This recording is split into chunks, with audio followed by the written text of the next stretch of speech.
Did you know that St. Augustine, the great St. Augustine, once said, take care of your body as if it was going to live forever, and take care of your soul as if you were going to die tomorrow. Joining us live this morning is Dr. Brian Donahue to talk about why we should take care of our bodies and also to share some simple steps that we can all take to stay healthy. Dr. Brian Donahue is a Catholic, a father of 4 beautiful children. He's board-certified emergency care physician with over 25 years' experience practicing in the Chicago area.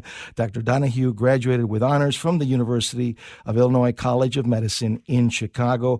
Dr. Donahue recently came here and spoke to our Relevant Radio employees at our new Lincolnshire headquarters, and he was so outstanding that day that we invited him to share his expertise with you, our Relevant Radio family. Dr. Donahue, thanks so much. It's great to be with you. John, thanks for having me. Why is it so important to take care of the one body that God gave us? John, we have to remember we are temples of the Holy Spirit, living temples of the Holy Spirit. And as the Catechism of the Catholic Church says, life and physical health, they're precious gifts that are entrusted to us. So we need to take care of them. And this affects not only ourselves, but it takes into account the needs of others and the common good, which is important. We have to remember when we're taking care of ourselves that the direction of our lives, and of course the others that are in our lives, is based off of making good or bad decisions. Everything's based off of decisions. And in that same way, we can make good decisions about our health. And some of them are very simple, but they require some fortitude. How important is sleep to our bodies? Sleep is very important. From some of the studies that have been out through Harvard and so forth, just on average, an adult 18 to 60 years old or so should be getting about 7 to 8 hours of sleep a night. The thing we need to know about sleep is this. The number one cause of sleep deprivation is voluntary choices. Voluntary choices. So we are the ones that are standing in our own way of sleeping. And what does that mean? These are the simple things. The internet at night, the television, conversations that can wait. And these are all things that prevent us from doing what we should be doing. The recommendation always is regular time to bed, regular time to awaken. And I know, John, a lot of these things seem simple, almost eye rollers at times for us. However, we have to be very good at examining ourselves, just like we do in our faith, to be able to make sure we are making the right decisions for when we go to sleep and when we're not. One last thing on sleep that's important to know is that all the stimulus that we go through, whether it's the internet, the television, and so forth, we're bombarded with it at times, releases dopamine. And this dopamine within us becomes habitual, and our body craves it. So we have to make active decisions to be able to stay on track in terms of sleep. I know of people who literally go to bed with their iPhone in their ear. It doesn't sound, based on what you're saying, that's such a good idea if you want to get a good night's sleep. No, absolutely not. I think we all can admit that a lack of sleep leads to irritability. We have lack of patience. We have decreased cognitive ability. It's interesting how we very much are in tune with our kids and trying to shape and mold them and put out rules for them. The number one for kids is no phones or electronics in their room. However, sometimes we're not so honest with ourselves about adhering to those same rules. What about people who take a nap? Any thoughts on taking a nap for those of us who get up super early? I think sleep in general is going to be beneficial. A nap is never meant to be something that is destructive. I think it's going to be very helpful. Obviously, you have to weigh in the equation of, is this nap preventing me from getting good sleep at night? And those are things that there's no one size that fits all. Everyone's going to have to figure that out. But if you're sleeping for a significant amount of time in the day, which keeps you up late at night, then you need to reconsider. But the other one is obviously exercise. This is like basic 101, but it's really important that we at least try to get some kind of exercise on a regular basis. Absolutely.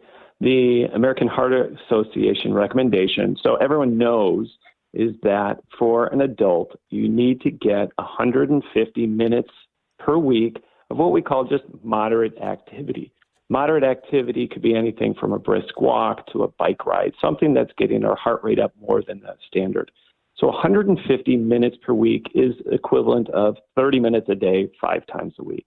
Now, alternatively, they state that you could get 75 minutes per week, which is half of that, of doing intense activity, really an aerobic type workout where you're maybe going for a jog or a run, a brisk bike ride, or some significant activity in the gym, elliptical, so forth.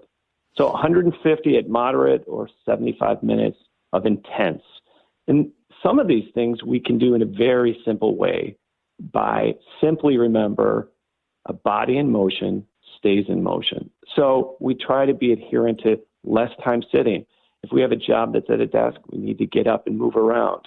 We can take the stairs. It's funny, my wife and I, we joke when we're driving around, and everyone's the same way. You see a really good parking spot, as we call it, princess parking. But maybe when we park in a large lot, maybe parking in the back and walking in.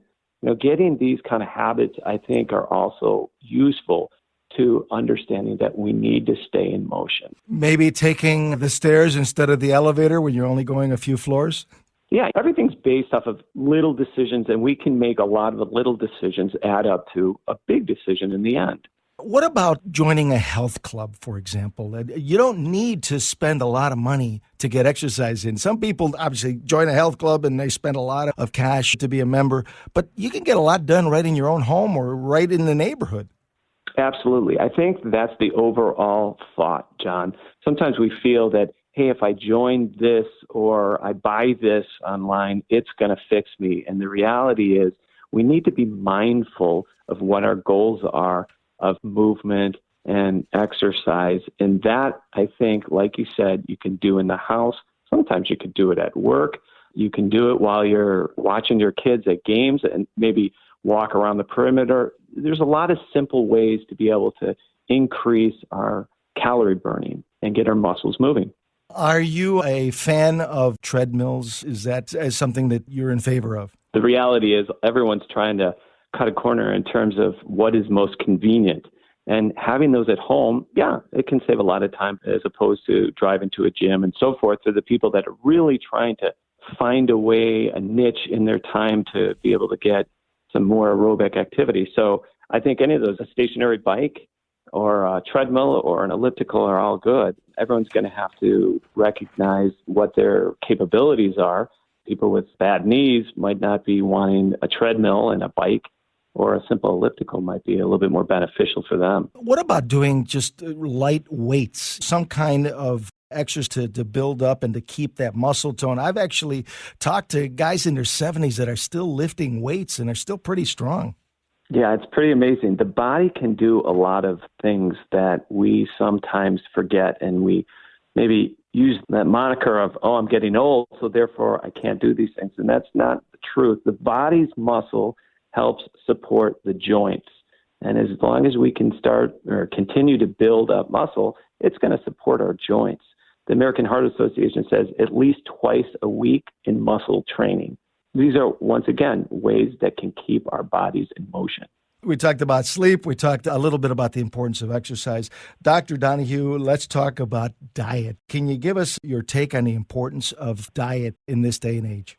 Absolutely. So what's really interesting is I think we're just scratching the surface in terms of understanding a little bit more of how diets can affect us. And one of the biggest areas is inflammation and these chronic inflammatory processes that happen dependent on what we're eating. So we know that a poor diet can lead to weight gain, and they've proven that weight gain leads to heart disease, strokes, cancer, diabetes, arthritis, and so forth.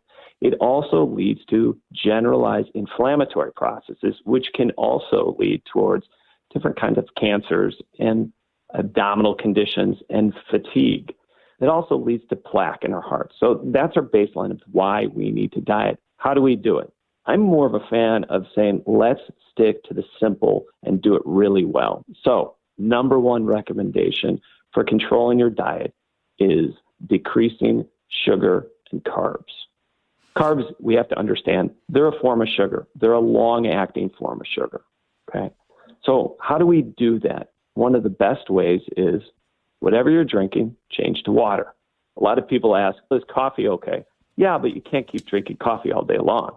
So we do everything in moderation. But they find that if we can cut out that simple sugar, which we find in a lot of juices and pops and so forth, and change that to water, it's one of the best ways to start decreasing that sugar constant load that we put. And then if you looked at all of the different kind of diets, they're all based off of decreasing carbs, being rice, pasta, bread, potato, all the good things, right? But we need to decrease those because the longer we are on carbs, they start to store up as fat in our body. Decrease the amounts. And that seems like another one of those very obvious, eye-rolling kind of comments, but we need to decide to put less on the plate and stay with that. And if that's too hard, we decrease the size of the plate. These are all very doable things. When you talked about changing to water instead of drinking lemonade, I actually started drinking a lot more water since I heard you first make that recommendation to our relevant radio employees here in Lincolnshire. The other one, decrease the carbs. It's another basic. There's a reason why Dr. Atkins became so famous in the 80s and 90s. That's absolutely right. Again, they're all decisions. And what I always say is, if we want to lose weight and become more healthy, we have to actually have a plan. And we have to always be examining ourselves, are we adhering to the plan? Because a goal without a plan is a dream, John. Absolutely. It is nothing more than a dream. Doctor, there's so much more that we could talk about. We're going to have to leave it there. Got to go. But thanks so much for taking the time out of your busy schedule to be with us here. Appreciate your words of wisdom. I appreciate having me on. It's an honor, and keep doing all the great work that you're doing. Thank you so much, Dr. Donahue. Dr. Brian Donahue, a Catholic board-certified emergency care physician in the Chicago area.